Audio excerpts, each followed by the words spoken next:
Hello, everyone. This is Shahzad Mirza. I'm the Director of Operations for Global Cyber Alliance. We're going to actually wait 2 more minutes just to allow more people to come in because we are expecting a good group of people. So we'll wait 2 minutes. We'll get started at that point. But just as a quick reminder to folks that there is a questions box that is available to you. So if you do have any questions throughout the session, feel free to post those questions in that box, and we'll be monitoring that. And we'll ask our presenter any questions that are relevant at that point in time or towards the end of the session. But again, we're going to start in about 2 minutes. Now we'll start in 1 minute just to allow people to get in. Thanks.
All right, hello everyone, and welcome to a GCA webinar. My name is Shahzad Mirza. I am the Director of Operations for Global Cyber Alliance.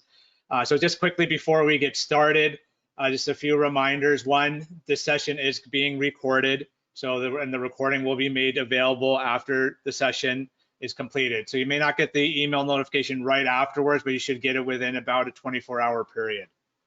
Otherwise, you can always go to our YouTube channel and to our DMarket website, and you can see look for the recording there as well. Other thing is, just as a quick reminder, that the questions box is available to you as well. So if you do have any questions that you would like to pose to our presenter, please feel free to post those questions in that box. So with that, what I'd like to do is introduce you to Seth Blank, who is our speaker for our webinar that is called What is BIMI? So Seth Blank, he's the Vice President of Standards and New Technology at Valimail, but he's also the chair of the AuthIndicators Working Group. And the AuthIndicators Working Group are the ones who are working on BIMI. So this is your chance to learn about BIMI from the actual person who's working on it, along with other folks. So please ask those questions, get what you can from Seth, because again, Seth, if you haven't heard him speak before, he's a great presenter. He knows, he's really, really smart in terms of what he's working on and the things that he's talking about. So please feel free to ask those questions. So at this point, what I'm going to do is go ahead and hand it over to Seth and let him go through BIMI. Thank you, Shahzad, and thank you everyone for joining today. We've been getting a lot of questions about BIMI at the working group from the Global Cyber Alliance, and we're really excited to talk to you about what this is, why it matters, and how you can get started down the path. So let's go all the way up top and just say, why are we even talking about brands, right? And brand drives results, right? It's critical to business, but it's generally unquantifiable. And companies leverage brands in different ways, and different verticals do it. But if you look around where you're sitting right now, I'm certain you have logos on pens, on coffee mugs, on t-shirts. Every time I'm driving around, I have no idea what Tyvek is, but I know I need it if I'm getting a home built, right? Brand matters, brand drives results, and companies lead with their brand everywhere they can. But today, you can't actually lead with brand in email. You have to wait until the email is opened for your brand to come through. And in email, it actually gets worse. You're punished if you send poorly. question marks, fish hooks, or just the message never even makes it to the inbox. And if you get everything right, if you follow best practices, your results are your initials or a logo someone guessed at and probably guessed at wrong, and you have no control over that guess, right? This isn't representative of your brand, and this is completely outside of your control. So what if you could, right? What if you follow best practices and get rewarded and can bring your brand to the inbox and can in fact see a measurable impact for putting your brand front and center, right? This is the promise, and this is why we've developed BIMI, which is brand indicators for message identification. And the point of BIMI is that it is a broad, standards-based way to say, hey, this mail is mine, and this is my logo. And if you followed best practices, your logo will show broadly across the ecosystem. Now, that brings some very interesting value because your logo, now if you send millions of messages, you get millions of new brand impressions that were never there before. And there have been studies, primarily at Yahoo Mail, but others that are private, that actually show this leads to actually increased engagement.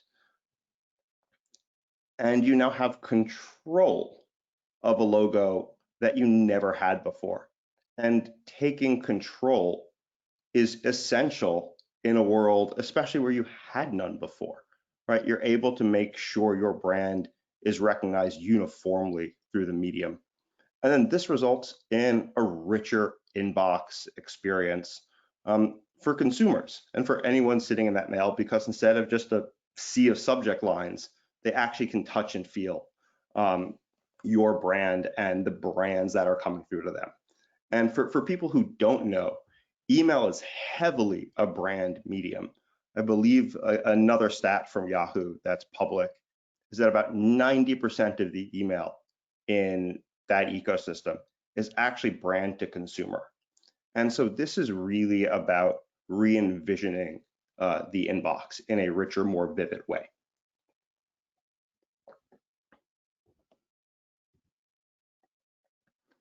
And so let's actually come back to how do you quantify this, right? Because if every email you get gets a new impression, what does that mean for you? And so the first thing is, one of the requirements of BIMI is DMARC. The Global Cyber Alliance is one of the world's leading champions for DMARC. I hope you're all familiar with it. But if you haven't gotten DMARC in place and you have to get BIMI in place, you're going to start to see a deliverability benefit from DMARC. Everyone's mileage will vary, but on average, we see about a 10% increase in deliverability. The most stark example of this is HMRC, Her Majesty's Revenue and Customs, the UK taxman. They had, I believe, an 18% deliverability rate because they were the most heavily fished brand in the world, or one of the most heavily fished brands in the world.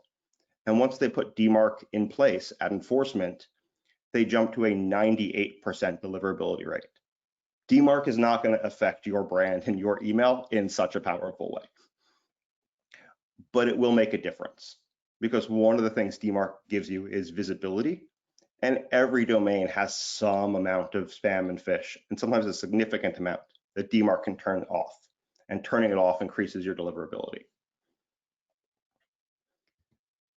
And then when you bring the logo to the inbox, we see about a 10% increase, again on average, in open rates. And this is much more consistent than the DMARC number, right? The DMARC number depends on how heavily fished your brand is. But this 10% increase in open rates is about people recognizing your brand and engaging with your email in a way they never had before. And so you could think of this as a 10 by 10 benefit, and imagine the ROI.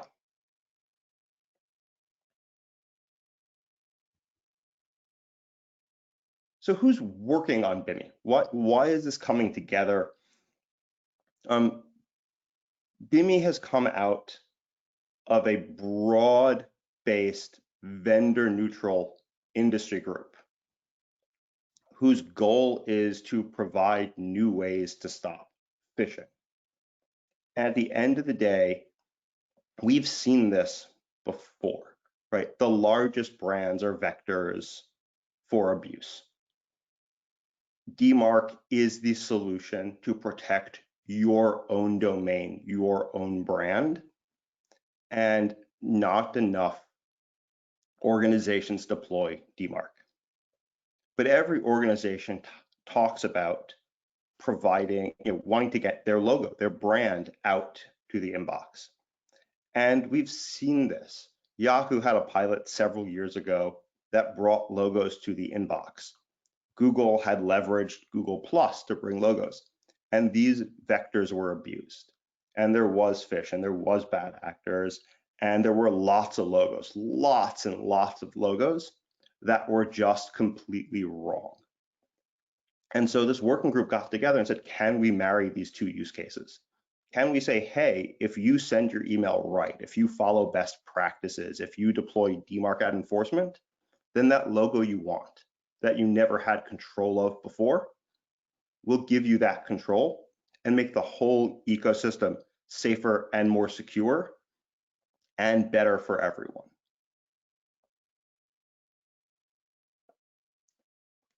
And if you want to know more from the working group directly, our website is bimigroup.org, and we are constantly adding new content there. That is the primary source. And again, it is neutral, it is for everyone. And I encourage you to check out the site if you have specific questions. And Shazad, at this point, I'll pause for a hot second and ask if there are any questions so far.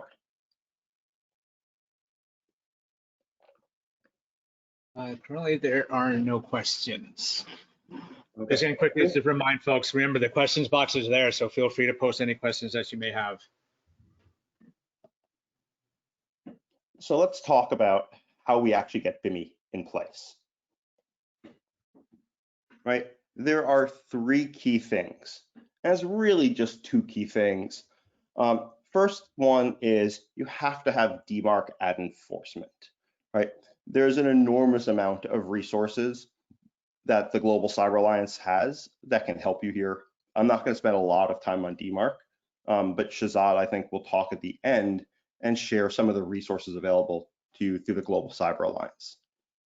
The second thing, and the thing I believe most people on this call have questions about, is getting a validated BIMI logo, right? We want to make sure that if CNN has a BIMI logo, it's CNN using the logo. If Uber has a logo, someone can't create a domain ub3r.com and use Uber's logo. That's the point of validation, because that's where the true security and protection comes in, that only you can use your logo. And then the final element is that you publish this BIMI record in DNS, so any mail system that participates in BIMI can pick it up and display the logo. And that final piece is very lightweight, and I'll show that to you shortly. But you can see this right now. We'll talk about more of where BIMI logos display later, but Yahoo's been piloting BIMI for almost 2 years at this point. And you can see the richness of where the brand logos go in the inbox and in the webmail client. And this is a much, again, richer experience than we've ever had before. And the bottom right here, you can see the Google, the Gmail pilot with CNN's logo. And the Google pilot right now is a very closed pilot, and it's specifically looking at the security of the validation process. And once that's done, we're hoping everyone can get into all the Yahoo and Google mailboxes and into a much wider ecosystem of mailboxes. So DMarket enforcement. This is the key part of BIMI. DMARC prevents unauthorized emailing from your domain. It's really hard to overstate the importance of this.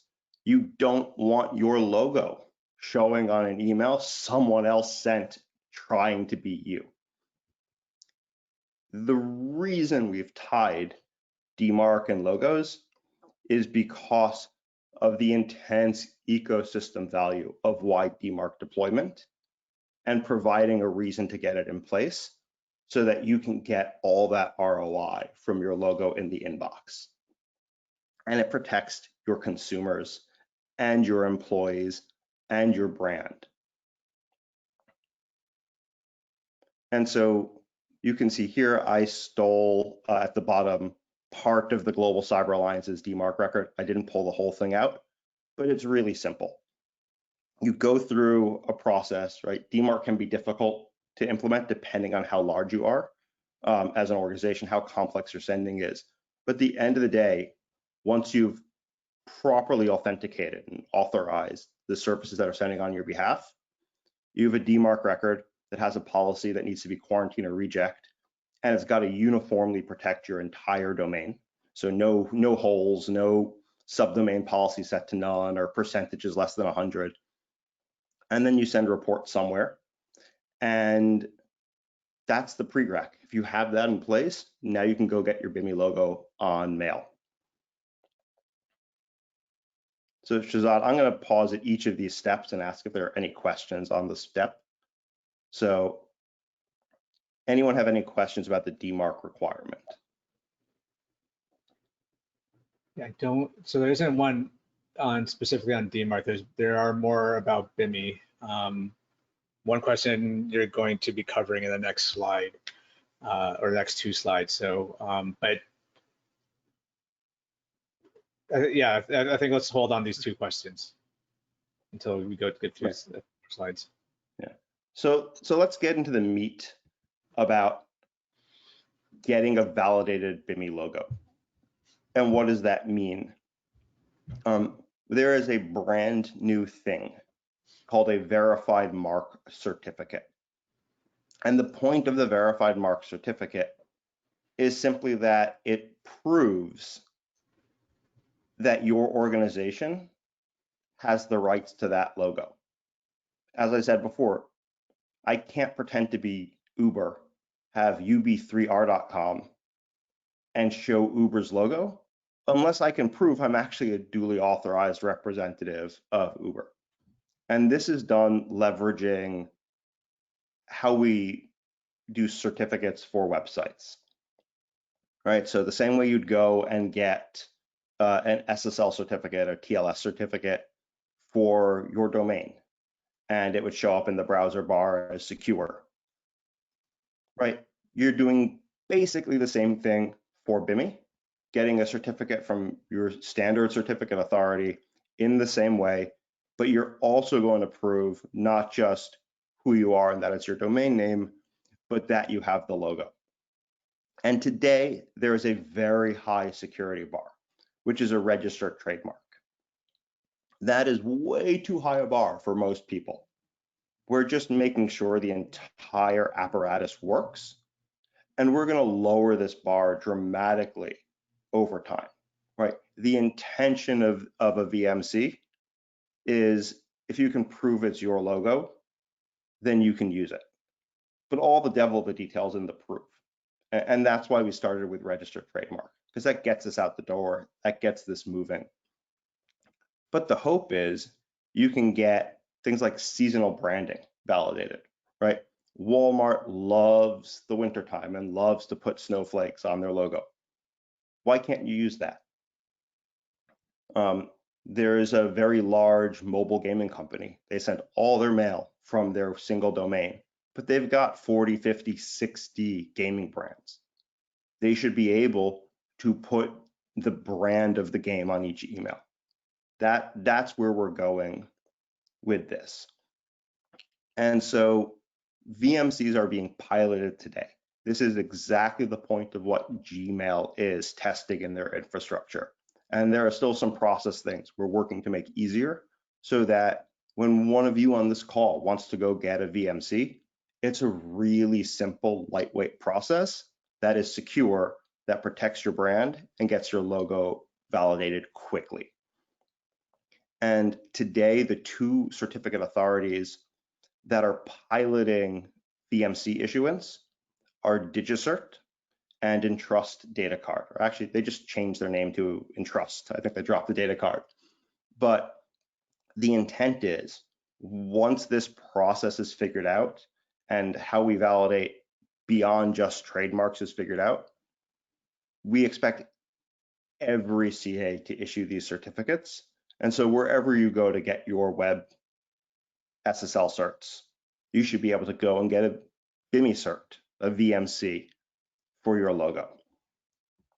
And at a very high point of view, all that a VMC does is it binds your organization to your organization's domain names. So you could have multiple ones here to the logo. And then you can reference this certificate from the DNS, which is what I'll talk about next. And your logo will display if your email is from you.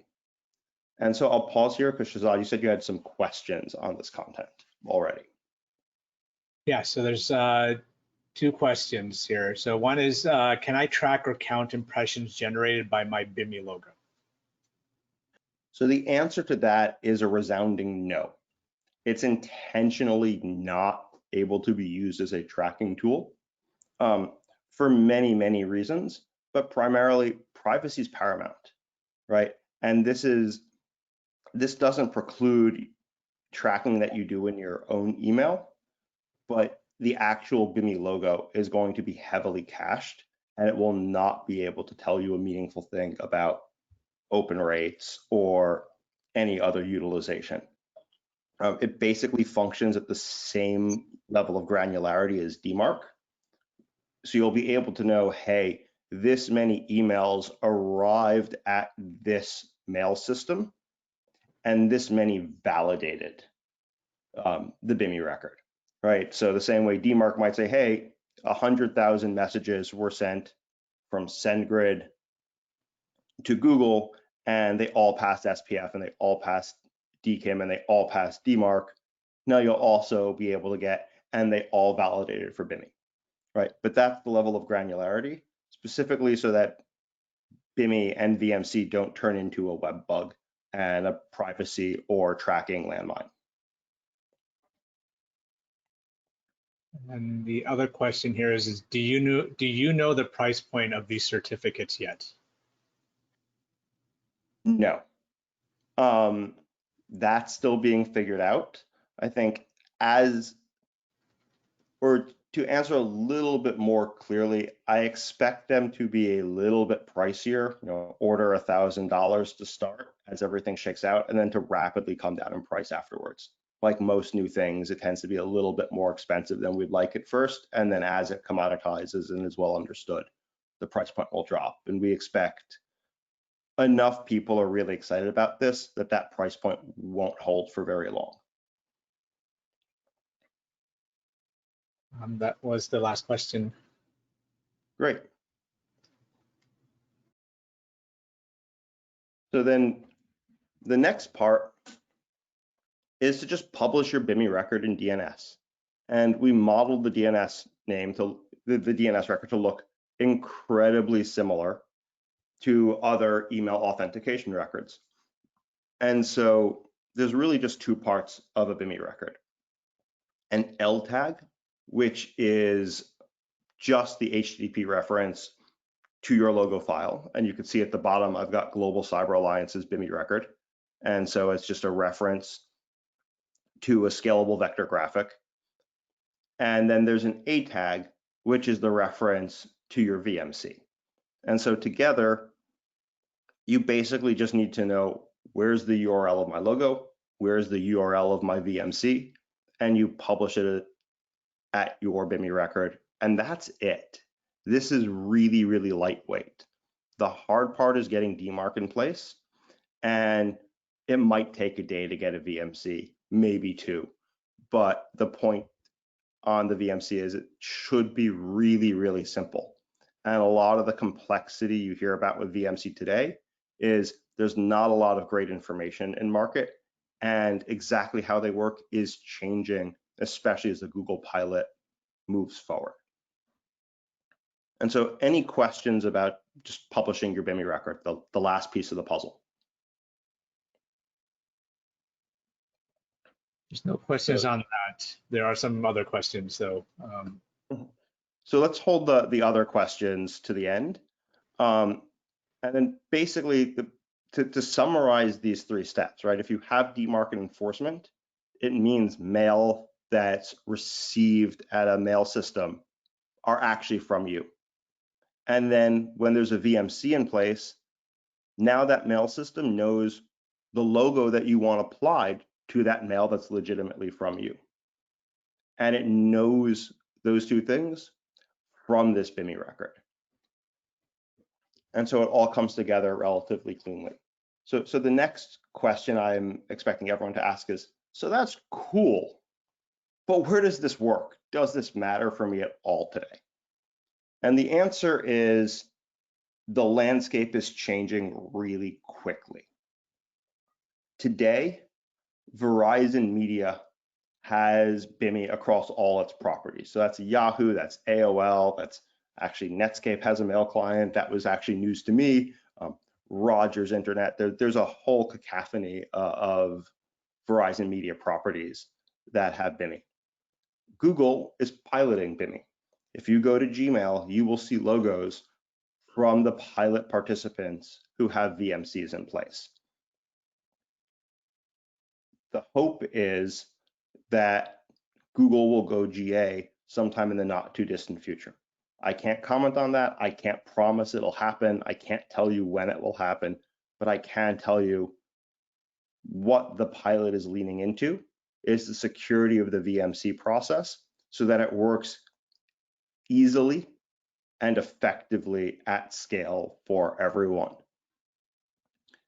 And then there's a bunch of entities that are planning BIMI, and there are actually many more entities that are planning BIMI that are on this list. They're just not public. And then there are some entities that are not doing BIMI for the moment. The key one here to talk about is Microsoft. Office 365 has a separate product that does the same thing called Microsoft Business Profiles. I believe it just moved into the Bing side. It is a proprietary Microsoft system. It gets your logo throughout the entire Microsoft ecosystem, but it's not BIMI. But the same results are seen in terms of increased engagement and brand recognition. And our hope as a working group is to bring Microsoft into the BIMI fold and prove that BIMI actually extends their business profile in powerful ways.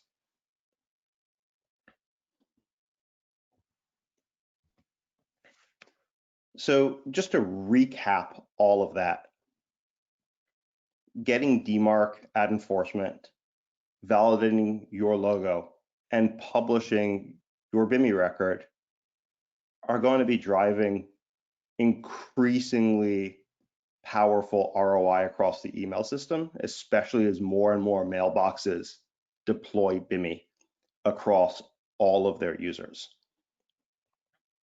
And there's a lot of resources and easy ways to see if you're ready and if what you've done work effectively. And so my employer has a BIMI checker, but there are lots of BIMI checkers out there. Remember, BIMI is vendor neutral. The whole point is it's accessible to everyone. And so there's lots and lots of resources out there. We also have a checker on bimigroup.org. So go to your favorite resources. I'm hoping I can work with Shazad to get a BIMI checker up on the Global Cyber Alliance, right? But go where you go to talk about DMARC and work with them to figure out if you're ready for BIMI and what your next steps are. And Valimail itself has a whole bunch of material for marketers and for IT professionals to understand how do we talk to each other, how do we get this done, what does this mean for me, and how can I move forward effectively. Obviously, everyone's got resources. Go talk to whoever you trust about DMARC to get the content you need to move this initiative forward. Because remember, all of BIMI starts with DMARC, and you really need to get DMARC in place and understand that it's properly deployed.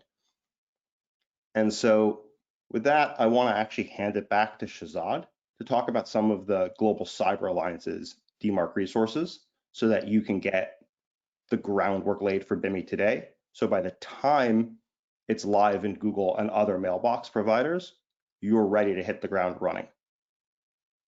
Thanks, Seth. So just like Seth said, right? I mean, in order to have BIMI and get BIMI like functional when it's it's ready and it's live, you do need to have DMARC in place, right? And you have to have DMARC at that enforcement level. So I know many people who are on this session are part of the DMARC boot camp. So the DMARC boot camp is something that's going to help you get through the process and hopefully get you up to the quarantine or reject level that you need in order to implement BIMI. So as you see here, there's the dmarc.globalcyberalliance.org. We have a lot of good resources there available to you to help you get started, help you move along. Even if you didn't attend the DMARC boot camp, so we put all of the boot camp videos and resources and freely publicly available to everybody. You don't have to register or anything. Just go to our website and you'll see all those resources are available to you. You can watch the videos and get your way and make your way up to DMARC policy of reject. And then we also have a community forum as well. So community.globalcyberalliance.org. You can go there and basically ask any questions that you have. So it's not just GCA staff that's registered on that site.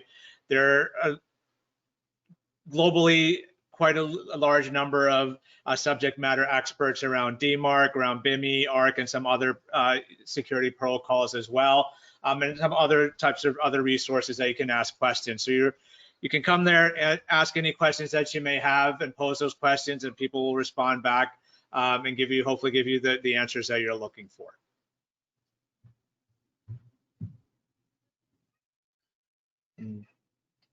So I believe then the next slide, Seth, is.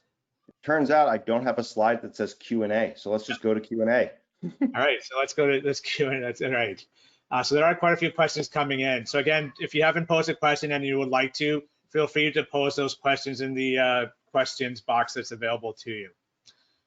So one question here is, since DMARC fails when an email is forwarded, will BIMI logo be shown to the recipient of original sender or maybe intermediary hop? So this is specifically about the problem that ARC solves. And so if the email comes through and for some reason authentication has been broken, the logo won't show, right? DMARC validating is very important. But this logo breakage happens logo authentication breakage happens in less than 1% of all cases. And with ARC getting deployed and with a bunch of heuristics that exist, this should not affect material portion of email. But it is a real technical edge case. It's the reason the ecosystem is working on better solutions for forwarded mail. But this isn't going to be a big barrier. Most mail that you care about putting BIMI on is going to go direct to the customer and will show the logo. And again, that'll be over 99%. The next question is, if I change my logo, do I need to get a new VMC for the new version? Yes, very clear yes. The VMC is a tight binding that this specific logo has been validated and tied to the domain and the organization.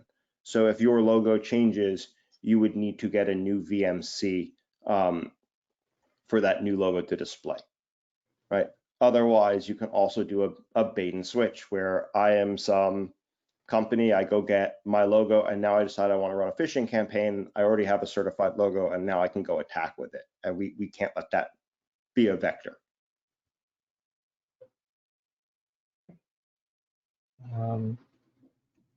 This one, they got the answer already. Okay. Is there any specific header that gets added when recipient systems verify BIMI records?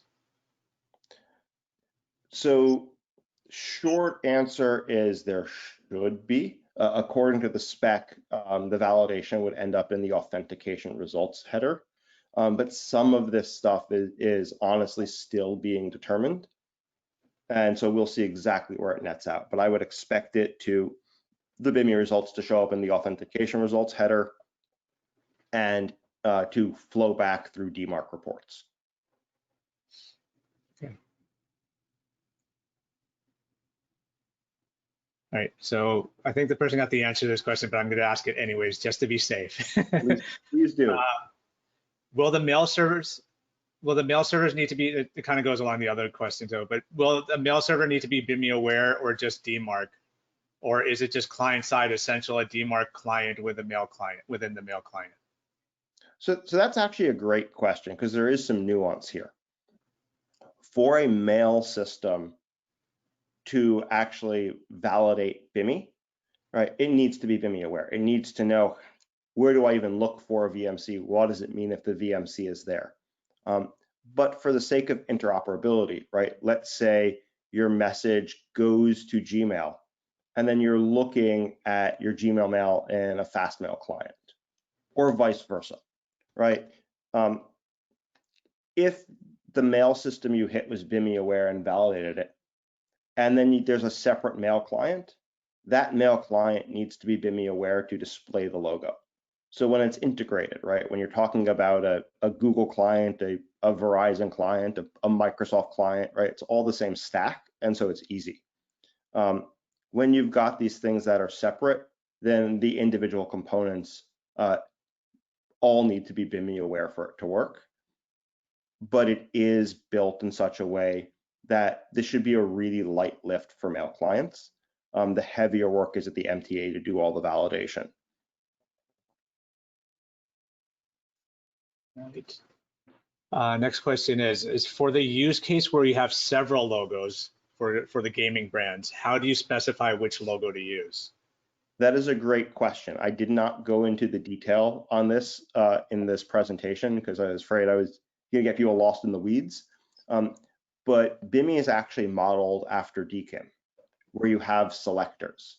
And so you can get as many VMC as you want, as many validated logos as you want, and publish them in the DNS, each with a different selector name. And then there is a header in the message called BIMI Selector, where you can simply tell the receiving mail system which logo you want it to use. The hope is that is widely deployed soon, but selectors are not currently being piloted at Yahoo. They are part of the Google pilot. And so the hope is as more mail systems come up to speed with BIMI, selectors are there from day one. And again, that gives you the ability to do things like seasonal branding, et cetera, et cetera. Excellent. Okay. I believe I may have answered this question again, but just to be safe, in relation to email forwarding, there are those distribution lists that all partners and clients create with our users' email that get forwarded and failing DMark. Isn't there a better way or standard to having those distribution lists sending without spoofing sender? So I'm not 100% certain I understand the beginning part of that question, but the ecosystem answer to the forwarding problem is something called the authenticated received chain, which if that forwarder or mailing list ARC seals a message, then the right thing will happen upon receipt and authentication will not be broken. But that is still in its infancy. The standard's only about a year old. Microsoft supports it, Google supports it. A lot of mailbox systems are in the process of supporting it. And so that problem, which is absolutely a technical limitation in the ecosystem, forwarded mail just is a problem. And I said, not a big problem, but a real one. That should go away as people adopt ARC. That will take a little bit of time, but that solution is coming. And then that solution also helps things like BIMI. There's good questions about ARC. So I mean, Sure. I'll also take that back. I'll take that back from GCA standpoint, and maybe we'll have a session on ARC. I'm happy to do that too.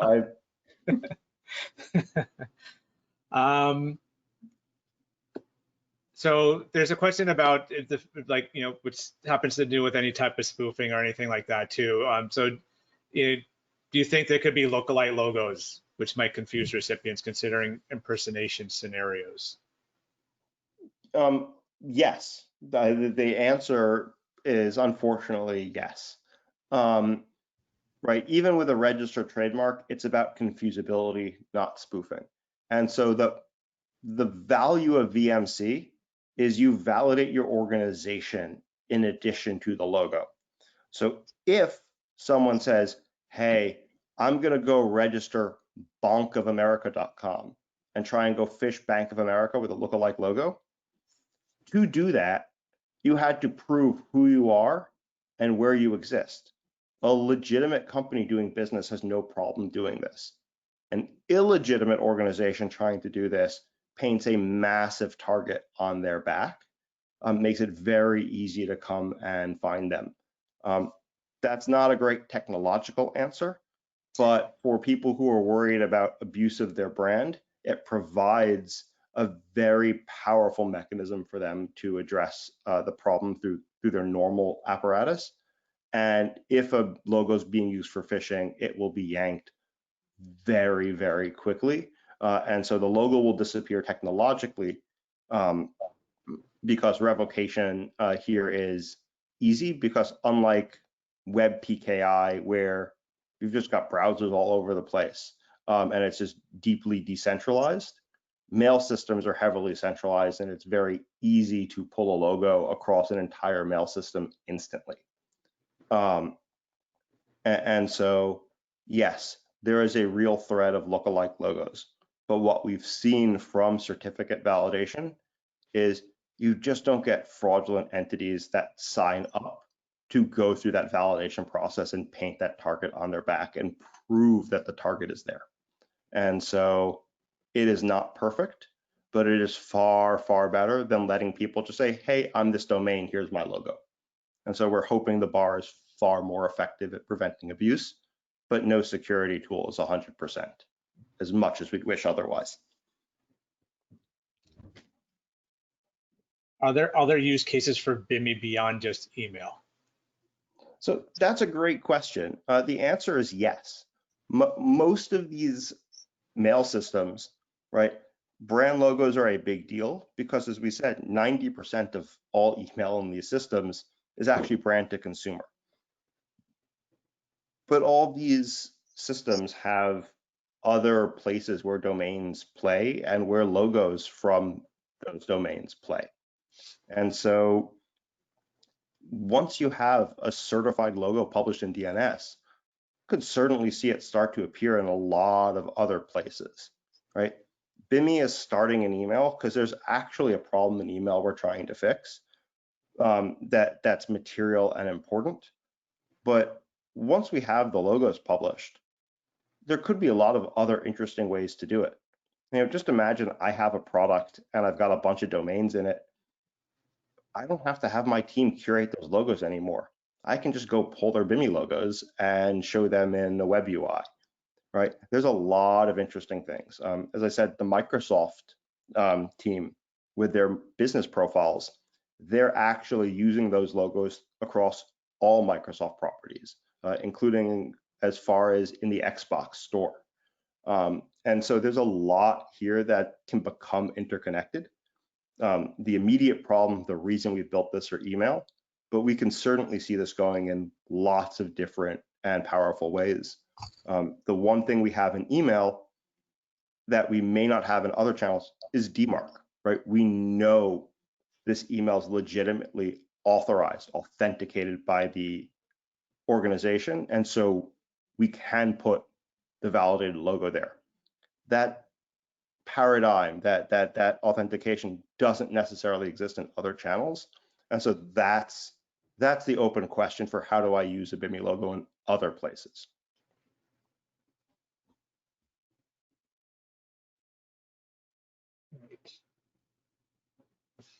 More questions. Would the implementation of BIMI at ISPs like Gmail mean that the randomized logo generation attribution that we sometimes see disappears in order to avoid confusion, or whether something is validated or not? So I think what that question is asking is, hey, logos come from a bunch of different places. It's not always clear where it's coming from. And is BIMI just another place that confuses it even more? And the answer to that is, for the short term, probably. But long term, the expectation is most of those other sources of logos are unvalidated and there's no control, and there is a problem. And Google and Yahoo and Microsoft have all said publicly, we don't like the manual curation. We get it wrong, and we can't handle everyone's domains. We can only handle the largest senders. And so BIMI is the way to actually flip this, take all of those logos out of play, and everyone can now participate using BIMI. And so the expectation is long-term, right? But long-term may still be a few years away. The only logos you'll see are from BIMI. And in Google, I think in the promotions tab, you might also see logos from schema.org, or I don't know if annotation supports it, but there are other ways in the promos tag to play. But in general, the future of this ecosystem is if there's a logo in the inbox, it came from BIMI because it's been validated and we know it's safe to show, and we know it's actually from that organization, from that domain that's sending.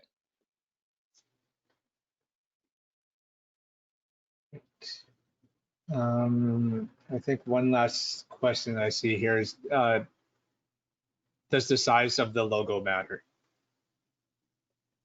That's another great question. For the pilots, all the logos basically fit in circular avatar slots. And so all the pilot logos are square. It's unclear how this will change. BIMI itself doesn't require any dimensions, but to look good in the current mail clients in the ecosystem, the logos are square for the moment.